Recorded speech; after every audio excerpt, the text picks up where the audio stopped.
પાટણ જિલ્લાના સાંતલપુર તાલુકાના ગાંજીસર ગામ ખાતે આવેલ ધર્મનંદ આશ્રમમાં સંતો મહંતોનો વિશાળ ધાર્મિક મેળાવડો ભક્તિમય માહોલ વચ્ચે યોજાયો। આ મેળાવડો આશ્રમના દર વર્ષે યોજાતી પરંપરાગત વાર્ષિક ઉજવણીના ભાગરૂપે આયોજિત કરવામાં આવ્યો હતો, જેમાં હિન્દુ સનાતન ધર્મના સંરક્ષણ અને પ્રસાર અંગે વિશેષ ચર્ચા તથા વિવિધ ધાર્મિક કાર્યક્રમો યોજાયા હતા। આ પ્રસંગે વિવિધ વિસ્તારોમાંથી પધારેલા સંતો મહંતોએ ધર્મની મહત્તા, ભારતીય સંસ્કૃતિનું સંરક્ષણ અને યુવાનોમાં ધાર્મિક જાગૃતિ લાવવાની જરૂરિયાત અંગે પ્રેરણાદાયક સંદેશ આપ્યો હતો। સંતોના આશીર્વચન અને ધાર્મિક પ્રવચનોના કારણે સમગ્ર આશ્રમ પરિસર ભક્તિમય બની ગયું હતું। કાર્યક્રમ દરમિયાન ભજન, કીર્તન, સત્સંગ અને ધર્મ ચર્ચા જેવા આધ્યાત્મિક કાર્યક્રમો યોજાયા, જેમાં ગાંજીસર ગામ સહિત આસપાસના વિસ્તારોમાંથી મોટી સંખ્યામાં ગ્રામજનોને ભક્તોએ ઉત્સાહપૂર્વક ભાગ લીધો।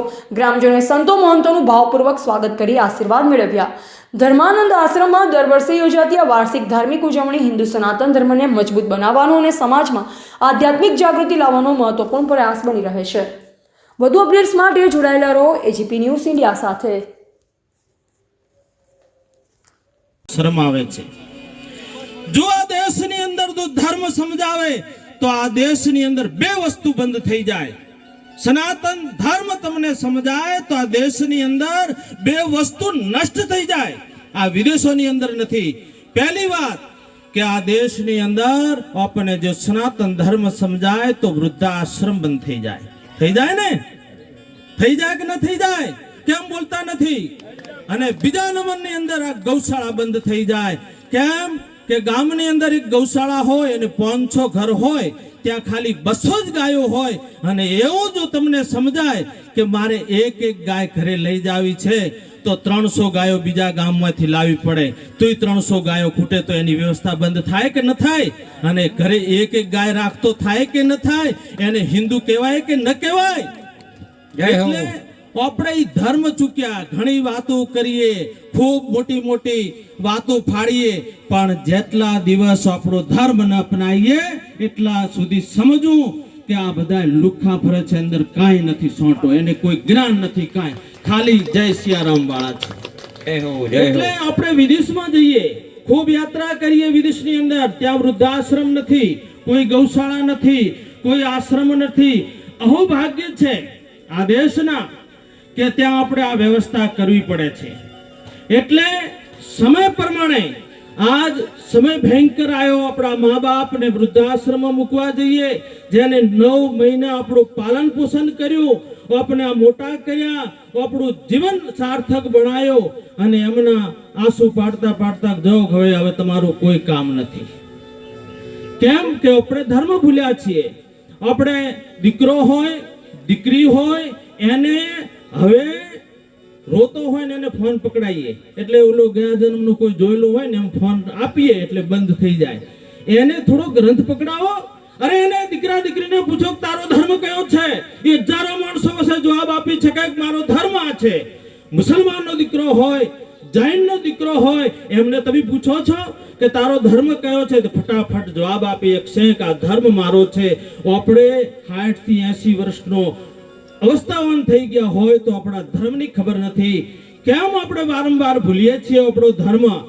એટલે હું તો પ્રાર્થના કરું છું પરિપૂર્ણ ભગવાન દ્વારકાધીશને કે તમારા અહોભાગ્ય છે, કે તમારા ભાગ્ય છે કે આવા ગુરુ આશ્રમ જેણે પૂર્ણાવતિ કરી અને 4થી અવસ્થામાં સંન્યાસ લઈ આ ગાંજીસરના ભાગોળે જે હરિભજન કરે છે, બને એમને સાથ સહકાર આપજો। કેવલ ભજનમાં આપવાનું છે, અમને કોઈ લેવાની કોઈ ગણતરી નથી। અને આપણે નિંદા, ઈર્ષા, ટીકાથી દૂર રહીએ। કેમ કોઈનું પાપ ધોઈએ? ગાંજીસર ગામની અંદર શ્રી ધર્માનંદજી મહારાજે એક જંગલની અંદર મંગલ કરીને મસ્ત એક કુટિયા બનાવી અને આશ્રમનું નિર્માણ કર્યું છે। એનું જે આશ્રમનું ઉદ્દેશ્ય છે મહારાજજીનું અને ગામનું, કે સમય પ્રમાણે આપણે આજ જેમ ધર્મમાં ભાગ પડ્યા છે એમ હિન્દુ સમાજમાં ભાગ પડ્યા છે। એવો ઉદ્દેશ્ય થાય કે સનાતન ધર્મ એક થાય અને હિન્દુ સમાજ સંગઠન બને। જ્યારે સંગઠનમાં ખૂબ તાકાત છે, કે હિન્દુ સમાજ જો સંગઠન બને તો એ સંગઠન બને, શક્તિ બને અને શક્તિશાળી બને.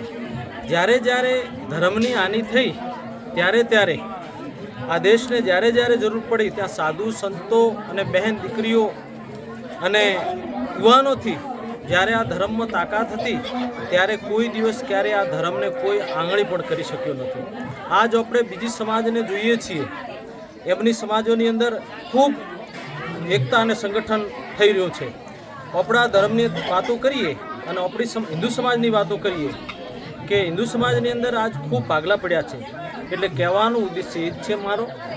હું એક પરમ પૂજ્ય દીનદયાળજી મહારાજ સનાતન સેવા આશ્રમ ગોસણ તરફથી બે હાથ જોડીને પ્રાર્થના પણ કરું છું કે ભાઈ આપણા હિન્દુ સમાજમાં સંગઠન થાય, યુવાન શક્તિ જાગે, બહેન દીકરીઓની શક્તિઓ જાગે અને જ્યારે ધર્મની હાનિ થાય ત્યારે આ દેશની રક્ષા કરે.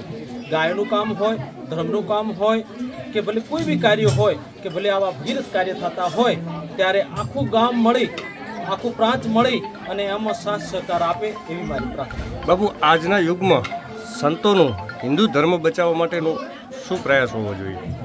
આજ આપણે જોઈએ કે જો હિન્દુ ધર્મ તો એમ તો ભગવાન શ્રી કૃષ્ણ ભગવાન કહે છે ગીતામાં, યદા યદા હિ ધર્મસ્ય, જ્યારે ધર્મની હાનિ થશે ત્યારે હું સાધુ પુરુષો ગાયનું રક્ષણ કરવા માટે અવતાર ધારણ કરીશ. બાકી કોઈ દિવસ ક્યારેય હિન્દુ અને હિન્દુ ધર્મ ખતરામાં નથી.